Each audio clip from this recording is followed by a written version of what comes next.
Hi everyone! In today's news spotlight, we've taken a look at research related to the origin of the COVID-19 pandemic as we search for the answer to the question, who is patient zero of the coronavirus outbreak? Why is tracking down patient zero important? My name is Angeline and this is the Daily Watch.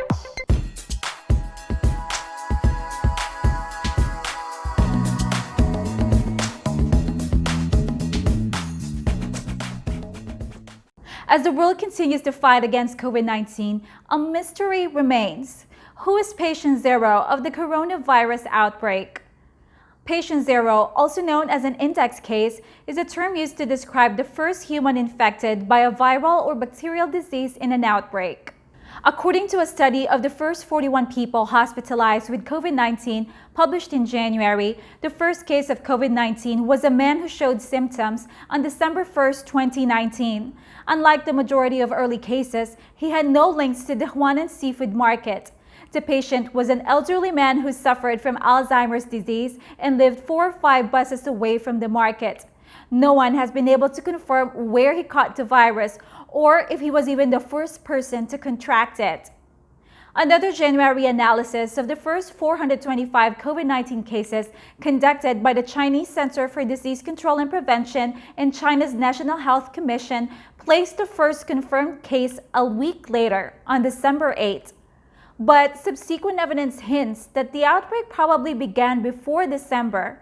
Viral genome analysis suggests that the virus jumped from animals to humans in November, but it could have happened as early as late September. This is consistent with the South China Morning Post report on Chinese government documents that suggested the earliest case of COVID-19 may have been a 55-year-old person from Hubei province who seems to have contracted the virus on November 17th. Most scientists have reached a preliminary consensus on the origin of the novel coronavirus. It is a virus of natural origin, which may have existed in nature for a long time. The virus first came from a certain species of bat, and there may have been some kind of intermediate host before it was contracted by humans. However, when, where, and how the transmission process occurred remains unclear. The search for patient zero in each affected country has proven a Herculean task. In the U.S., an analysis of samples from the autopsy of a 57-year-old woman who died suddenly in her home on February 6 revealed that she succumbed to the disease. The fact that she had not traveled outside the country means that coronavirus was spreading within the community by mid to late January. In early July, analysis of sewage water samples from last November in Florianopolis, Brazil, was found to contain traces of the novel coronavirus. The finding is 2 months earlier than the first official confirmed case of COVID-19 in the Americas on January 21st, and much earlier than the first reported case in Brazil at the end of February. Coronavirus was identified in sewage systems in Spain and Italy in 2019 before the first confirmed cases were reported in Europe earlier in 2020. As a result, many countries, including Spain, are now monitoring wastewaters for traces of coronavirus. To answer the question, do we know who patient zero is in the COVID-19 coronavirus outbreak? The short answer is no. There are many clues that can be used to track down patient zero, but many people already have positive antibodies in their bodies, making it difficult to identify an infection event. It is also possible that patient zero is an asymptomatic patient, leaving no record to check.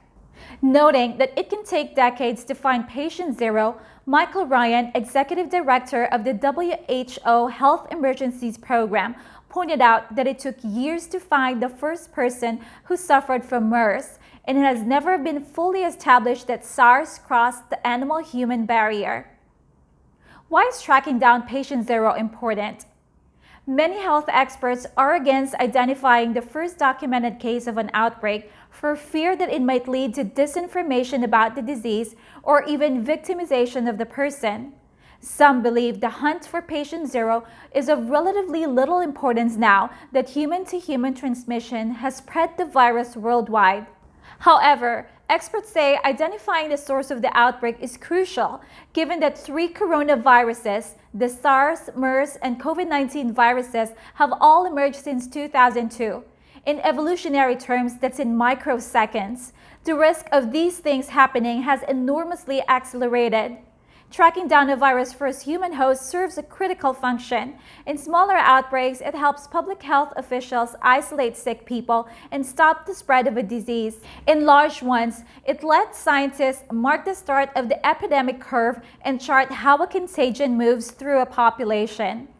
Although documenting COVID won't reverse any harm, it will help us to understand how the virus got into the population.